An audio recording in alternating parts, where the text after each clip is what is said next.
এইবাৰ শ্বেখ হাছিনাৰ ষ্টাইলত পলায়ন কৰিলে নেপালৰ প্ৰধানমন্ত্ৰীয়ে।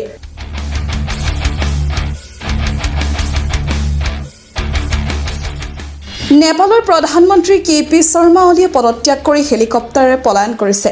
তাৰ সহায়ক প্ৰকাশ চিলৱালে এই কথা নিশ্চিত কৰিছে বুলি ৰয়টাৰে প্ৰকাশ কৰিছে।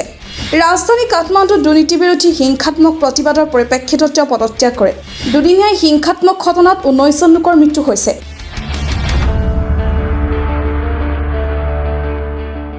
পদত্যাগ কৰাৰ পূৰ্বে অলিয়ে সেনাপ্ৰধান জেনেৰেল অশোক ৰাজ সিগডেলৰ সৈতে ফোনযোগে কথা পাতি দেশ এৰি যাবলৈ সহায় বিচাৰিছিল। কিন্তু তেওঁ কলৈ গৈ আছে ইয়াৰ উত্তৰ হয়তো পিছত আহিব। কিন্তু সামাজিক মাধ্যমত ভাইৰেল হোৱা এটি ভিডিঅ'ক লৈ দাবী কৰা হৈছে যে শ্বেখ হাছিনাৰ দৰে নেপালৰ প্ৰধানমন্ত্ৰীয়ে পলায়ন কৰিবলৈ বাধ্য হৈছে।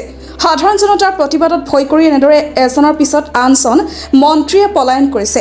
নেপালত কিয় গণপ্ৰতিবাদ? AFP বিশ্লেষণ অৱশেষত পদত্যাগ কৰিলে নেপালৰ প্ৰধানমন্ত্ৰীয়ে। ৰাইজে প্ৰধানমন্ত্ৰী ৰাষ্ট্ৰপতি নেতাৰ ঘৰত জুই লগাই দিলে। ইজনৰ পিছত সিজন সাংসদ মন্ত্ৰীয়ে পদত্যাগ কৰে। বাংলাদেশৰ দৰে চৰকাৰে পতনৰ পথত নেপাল।